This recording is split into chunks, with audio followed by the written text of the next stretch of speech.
Mega proyek termahal di dunia umumnya menelan biaya fantastis hingga membutuhkan proses bertahun-tahun.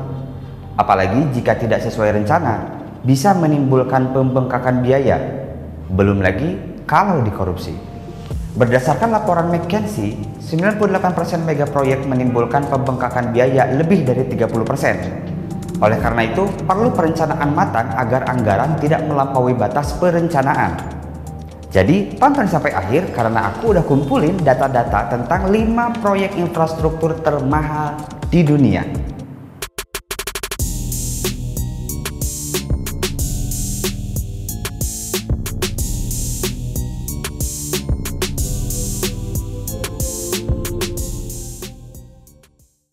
Di posisi kelima kita punya Forest City, Malaysia.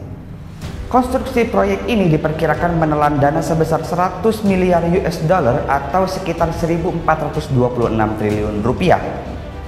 Forest City adalah kota hijau cerdas berupa pengembangan perumahan mewah yang dibangun dalam kemitraan dengan Country Garden, pengembang besar di Tiongkok. Proyek yang dimulai tahun 2014 ini dibangun di 4 pulau buatan di lepas pantai dengan area lahan 3.425 hektar di pantai Johor, Malaysia. Diklaim oleh pengembangnya sebagai permata yang dipahat dari lautan. Kota ini berusaha membayangkan futurisme dari sudut pandang ekologis, termasuk dengan menerapkan konsep perencanaan perkotaan berlapis 3D yang paling canggih. Dengan lingkungan hijau yang lebat, kendaraan di bawah tanah untuk mengurangi polusi kendaraan bermotor, konsumsi energi yang rendah, dan penggunaan air hujan yang didaur ulang. Tahap pembangunan pertama mencakup sebuah pusat transportasi, pusat pameran, rumah, pantai, jalan, hotel-hotel mewah, apartemen tepi laut, villa, bahkan sebuah sekolah internasional. Pada akhirnya kota ini akan mencakup sebuah surga belanja internasional dan juga rumah sakit premium, juga sebuah villa yang dikelilingi oleh laut, bungalow pantai, taman hijau, taman atap. Jadi Forest City ini bukan hanya sebuah kota impian, dia tampak seperti sebuah utopia yang sebenarnya. Di posisi keempat kita punya High Speed Rail California. Konstruksi pembangunan proyek kereta berkecepatan tinggi California ini menelan dana sebesar 100 miliar US dollar atau sekitar 1.426 triliun lebih. Lebih besar dari target anggaran awal yang cuma 33 miliar US dollar. Pembangunan proyek yang dibangun oleh 4.000 pekerja ini dirancang untuk menghubungkan mega region California dan akan menjadi sistem kereta api berkecepatan tinggi pertama di Amerika Serikat. Fase 1 proyek ini nantinya akan menghubungkan San Francisco ke lembah Los Angeles dalam waktu kurang dari 3 jam dengan kecepatan melebihi 200 mil per jam. Lalu di fase 2 akan memperpanjang jalur Sacramento dan San Diego dengan total 800 mil. Tidak hanya over budget, proyek ini juga mengalami penundaan proyek karena yang seharusnya beroperasi pada tahun 2020 kini mundur menjadi 2030. Di posisi ketiga kita punya Madinat Al Hariri atau Silk City.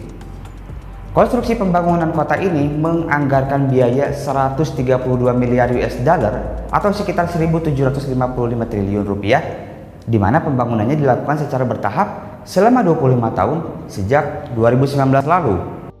Pembangunan kota ini mulanya ditujukan sebagai solusi atas masalah kelebihan penduduk dan infrastruktur di Kuwait. Madinat Al Hariri nantinya bakal memiliki gedung pencakar langit tertinggi di dunia. Burj Mubarak Al Kabir melampaui Burj Khalifa Dubai dengan ketinggian 1.001 meter. Metropolis besar ini juga akan memiliki jaringan kereta api baru, bandara internasional, serta stadion berstandar olimpiade, gerai retail, fasilitas hiburan, serta perumahan dan tempat kerja untuk 700.000 orang. Di posisi kedua, kita punya Stasiun Luar Angkasa Internasional atau ISS. Stasiun Antariksa Internasional atau ISS adalah proyek tunggal termahal yang pernah dibangun. Pada tahun 1998, proyek tersebut awalnya dianggarkan sebesar 150 miliar US dollar. Akhirnya menjadikannya sebagai mega proyek terbesar di dunia pada saat itu. Ini menjadi sebuah proyek bersama yang dikembangkan oleh 15 negara yang berbeda. Stasiun antariksa ini dibangun dengan susah payah karena satu persatu dirakit oleh astronot yang sedang bertugas di luar angkasa menggunakan teknologi robotik dalam 30 misi selama 10 tahun. Tapi biaya untuk stasiun ini akhirnya terus membengkak seiring bertambahnya umur proyek dan penambahan bagian baru dan peralatan baru. Sebuah surplus biaya yang seharusnya dapat diantisipasi pada tahap perencanaan, bahkan pada tahun 2030. Total perkiraan biaya stasiun malah terus membengkak. Ketika proyek sekarang diharapkan selesai, total perkiraan biaya stasiun malah terus membengkak sampai 230 miliar US dollar.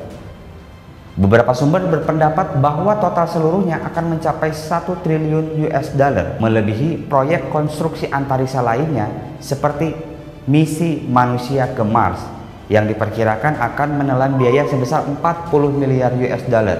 Beberapa sumber berpendapat bahwa total seluruhnya akan mencapai 1 triliun US dollar, melebihi proyek konstruksi antariksa lainnya seperti misi manusia ke Mars yang diperkirakan akan menelan biaya sebesar 40 miliar US dollar. Nah, proyek luar angkasa tadi atau ISS ini ternyata bukan yang paling mahal. Yang paling mahal justru bukan dari luar angkasa, tapi masih dari atas bumi ini. Yaitu yang ada di posisi 1, yaitu jaringan transportasi Trans Eropa atau TEN-T. Konstruksi pembangunan jaringan Trans Eropa ini menghabiskan biaya mencapai 600 miliar US dollar atau sekitar 8.561 triliun rupiah. Ditargetkan selesai pada tahun 2050 mendatang dengan tujuan mengurangi dampak lingkungan akibat transportasi sekaligus meningkatkan efisiensi dan keamanan energi. Proyek tersebut awalnya ditargetkan selesai di tahun 2030 tapi mundur dari target sehingga mengalami lonjakan biaya yang sangat fantastis. Laporan Komisi Audit baru-baru ini merilis peningkatan biaya mencapai 47% dibandingkan perkiraan biaya awal. Penyebabnya perubahan desain hingga ruang lingkup dari waktu ke waktu. Proyek infrastruktur tersebut terdiri dari jalur kereta api, jalan raya, jalur air pedalaman, rute pelayaran maritim, pelabuhan, dan terminal kereta api di seluruh benua Eropa. Nah, menurut kalian apakah worth it dari biaya dan hasil dari yang akan kita nikmati nanti? Kita masih harus menunggu hasil akhirnya. Semoga hasil-hasil dari pembangunan tadi bisa kita rasakan dengan baik, serta tidak ada lagi penyalahgunaan dana sehingga membuat pembengkakan dana pengeluaran, terutama untuk pembangunan infrastruktur di negara kita sendiri. Semoga video ini bermanfaat. Jangan lupa like, komen, dan subscribe. Saya RG pamit. Wassalamualaikum.